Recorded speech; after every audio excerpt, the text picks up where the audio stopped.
Ah non, c'est à l'envers, mec. Salut à tous. Alors c'est vrai que je suis coréen et que j'ai jamais parlé de la langue coréenne. Pire intro. J'imagine et je sais que plusieurs personnes ont déjà parlé de ça, mais comme toujours, 나만의 감성으로 해드릴게요. Donc c'est parti pour l'apprentissage de cette langue que tout le monde trouve très complexe, mais vous verrez, elle est complexe, ouais. Vous fiez pas à mon thumbnail. Donc c'est parti, mais avant... Oui, avant tout ça, laissez-moi vous parler du partenaire d'aujourd'hui qui pourrait grandement vous aider si effectivement vous êtes intéressé par apprendre la langue coréenne.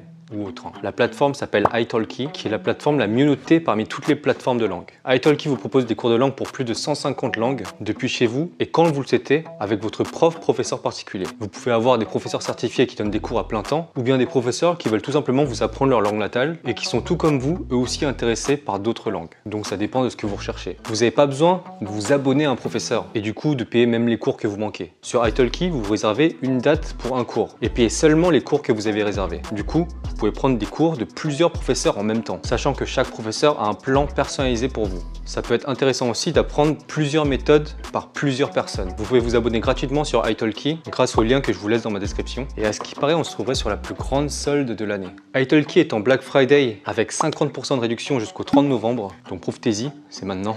Je pense que la vidéo tombe plutôt bien.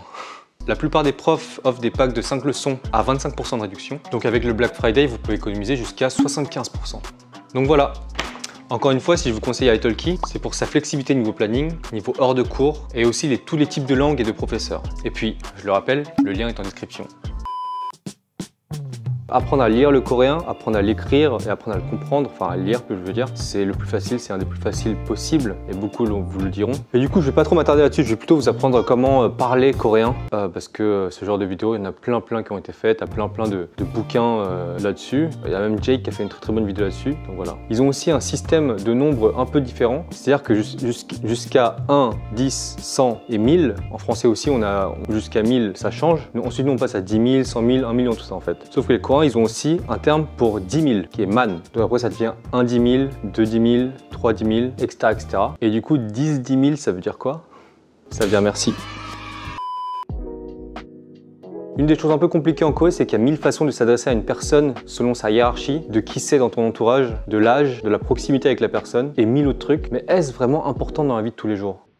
Oui, absolument. Mais je pense que ça, tu peux prendre ton temps pour l'apprendre parce que de toute façon, tu vas forcément te gourer et les gens vont te corriger parce qu'il y a trop de situations différentes pour l'apprendre. Ça sert à rien de l'apprendre dans un livre à l'avance, à part les trucs basiques. Je te conseille plus de te concentrer sur d'autres trucs compliqués dans la langue coréenne. Crois-moi, me tromper tout le temps au début sur comment je dois appeler les gens et on m'a jamais engueulé. Ou bien peut-être qu'ils m'engueulaient subtilement, mais vu que je ne comprenais pas, ça ne m'atteignait pas. Mais dans le plus basique, on va dire, il y a na, do, cho, 당신. Et donc quand tu t'adresses à quelqu'un et que tu finis ton verbe sans rien de particulier, c'est très familier. Tu rajoutes un yo, c'est un signe de politesse, mais en vrai de politesse un peu vite fait, tu vois. Pas un énorme respect, tu vois, c'est le respect de base. Tellement que ça peut même être familier en mode quand quelqu'un essaie d'être un peu mignon, tu vois. Genre la manière familière, ce serait de dire choix. Tu peux dire à une personne avec qui tu es un peu proche, mais quand même tu gardes tes distances où c'est pas encore méga familier, tu peux dire ah, choix. Ou bien si c'est un couple, faire un truc du genre ah, choyon. Et au-dessus du yo, il y a 씁니다 et ça c'est le vrai poli, vraiment méga poli quoi. Ça c'est vraiment quand tu dis 씁니다 à quelqu'un, il y a vraiment un signe de politesse, une sorte de distance. Genre ça peut être en entreprise genre ah 네 좋습니다. Il y a plein de tournures genre 좋소, 그렇소, tout ça, mais le familier, le yo et le 씁니다, c'est ce que tu utiliseras 90% du temps. Et ce qui est un peu particulier avec la structure grammaticale en Corée, c'est que si la plupart des pays c'est sujet, verbe, objet, en Corée ce sera quasiment toujours sujet, objet, verbe. Par exemple en Corée tu vas dire 나는 지금 제니랑 있어요. En français c'est je suis avec Jenny maintenant. Mais si tu traduis le coréen ce serait moi maintenant avec Jenny je suis. Donc en Corée ce sera SOV, sujet, objet, verbe. Sujet, objet ça va, c'est assez simple. Sauf, enfin, sur le sujet tu as une petite particule qui se colle, qui est souvent une préposition ou un pronom relatif. Enfin, c'est un petit peu compliqué mais on s'en bat les couilles pour l'instant. Ce qui est le plus important c'est ce qui est au bout. On met au bout le plus important qui est le verbe. Déjà le verbe va donner le temps, comme en France. 먹어, 먹었어, 먹었었어, 먹었을 걸. Et ça peut ajouter d'autres choses qu'un verbe n'ajouterait pas en France. 먹었고, ça veut dire j'ai mangé et. Donc ça ouvre la phrase pour une continuité en fait. 먹었지만, ça veut dire même si j'ai mangé, blablabla. 먹을지어도, bien que je mange, blablabla. Et tu as même d'autres trucs, par exemple tu as le ne qui s'utilise assez souvent, qui pour moi en fait tu constates ce verbe. Un exemple très simple c'est ça veut dire je constate que il y a le feu quoi. Et aussi ko, ça s'utilise beaucoup. Et ça, c'est une sorte d'insistance. En gros, pour moi, en français, ça veut dire genre, qu'est-ce que t'as pas compris, tu vois. 사랑해, 사랑한다고. Ah, 싫어. Ah, 싫다고. Ah, 진짜. Et c'est aussi hyper important de savoir utiliser le verbe hada, le verbe faire en gros, parce que souvent quand tu le colles à un nom, shiksa ça veut dire dîner, piksa hada, ça veut pas dire préparer le dîner, ça veut dire manger son dîner quoi. Enfin ça veut dire dîner en gros. Muncha hada, muncha c'est texto, envoie un texto. Voilà, hyper simple. Mais pas toujours, hein. Par exemple, moule, ça veut dire eau, mais moule hada, ça veut pas dire genre nager ou quoi, ça veut rien dire. Donc au final, le verbe est hyper important, donc un peu compliqué par rapport au reste de la phrase. Mais en soi, le reste, par exemple, le sujet en Corée, il est très simple, vu qu'on n'a pas de je, tu, il, elle, tout ça, et qu'en France, on a quand même la malchance de devoir conjuguer tous nos verbes. Puis en plus, à l'oral, le sujet, on l'utilise souvent pas, tu vois. Par exemple, d'un coup, tu vas dire « Ah, pas de sujet. Non, le plus compliqué dans la langue coréenne, c'est vraiment le vocabulaire. Pour les gens qui parlent français, par exemple, l'espagnol peut être assez facile à interpréter. Pour paraphraser un bouquin que je vous conseille vachement pour apprendre le coréen, les anglophones qui apprennent l'espagnol peuvent intuitivement deviner le sens du mot automobile. Non, en fait, je crois que ça se prononce automobile. Et donc en français, c'est encore plus facile vu que le français et l'espagnol sont très proches des langues latines. Mais en coréen, t'as aucun moyen de savoir qu'un pot, ça se dit ton, vu que c'est un mot totalement coréen. Mais si tu comprends un peu comment marche le coréen, apprendre le coréen devient beaucoup plus amusant et beaucoup plus facile. T'as pas besoin de mémoriser tous les mots vu que c'est des compositions de mots. Je m'explique. Le coréen est composé de deux types de caractères. Des caractères totalement coréens et des caractères chinois. Environ 45% des caractères sont totalement typiquement coréens et environ 55% sont des caractères de base chinoise. Enfin, à sens chinois, on va dire. Écrits en coréen mais qui ont un sens de base qui vient de la Chine, de l'influence chinoise. Et tous les mots sont quasiment tous une combinaison de souvent, la majorité des mots, de 2 syllabes, chaque syllabe représentant une chose. Donc vraiment, c'est un jeu de combinaison.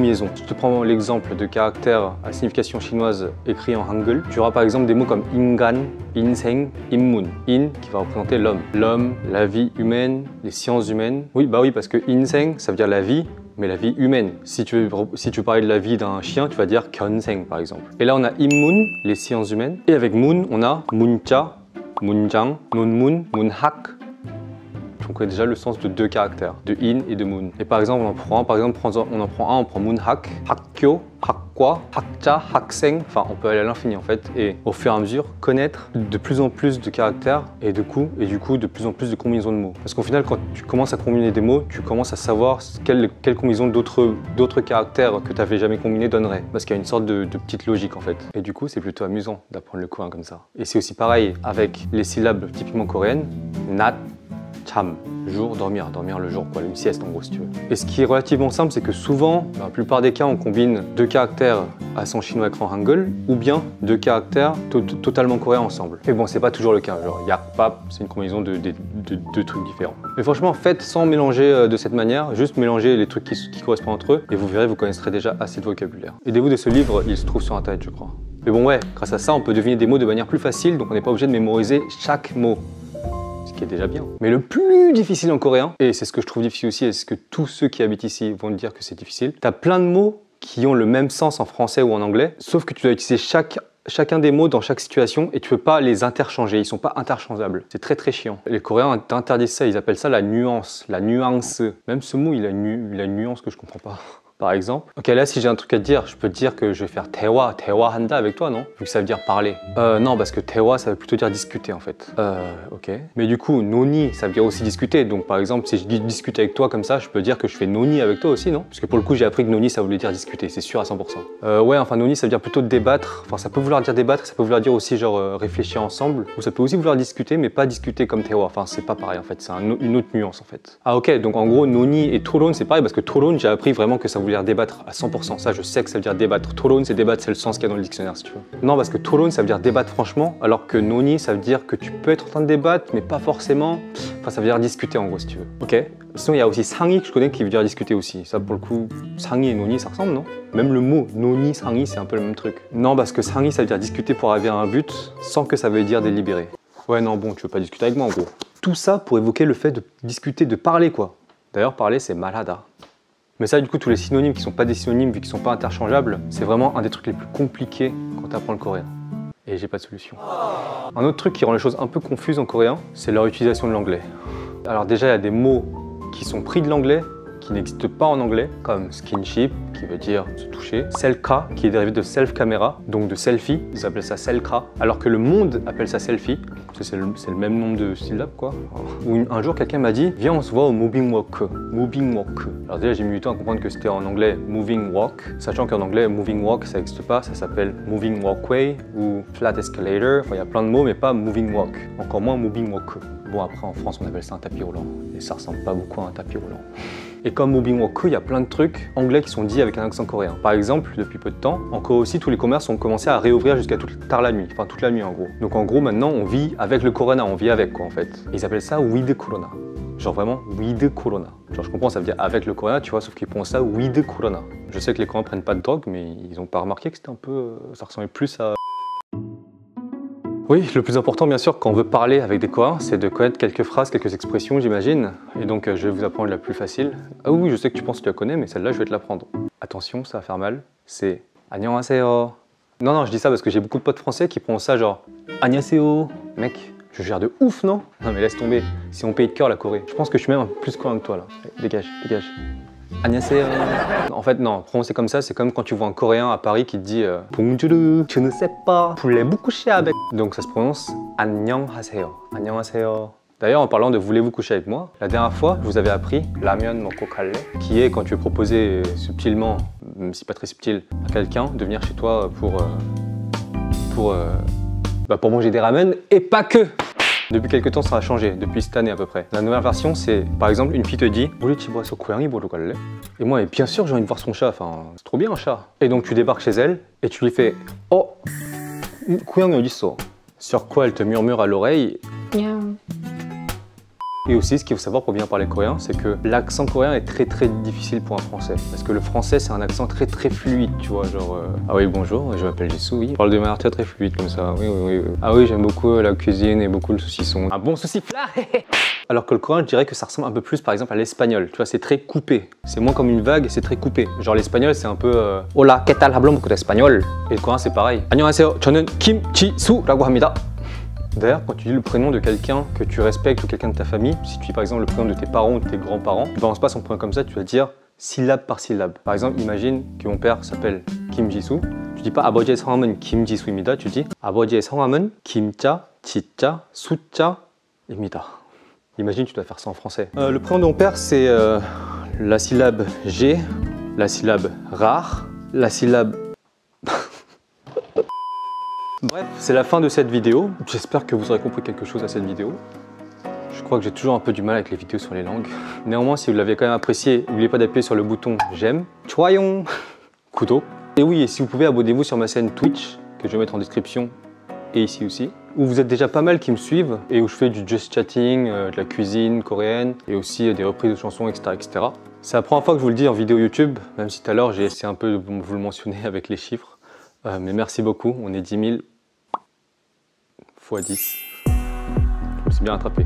On est 100 000, plus de 100 000 maintenant sur ma chaîne et ça fait énormément plaisir. Quand tu commences YouTube, généralement, c'est vraiment le palier que tu regardes en rêvant, tu vois, en disant mais jamais de ma vie je vais avoir 100 000 abonnés. Et le fait de les atteindre grâce à vous et qu'on soit ensemble 100 000 sur ma chaîne, ça me fait énormément plaisir. Juste avant mon anniversaire en plus. Merci beaucoup. 정말로 감사합니다. Et bref, on se revoit pour ma FAQ. Ah, j'ai spoilé ma prochaine vidéo. A plus.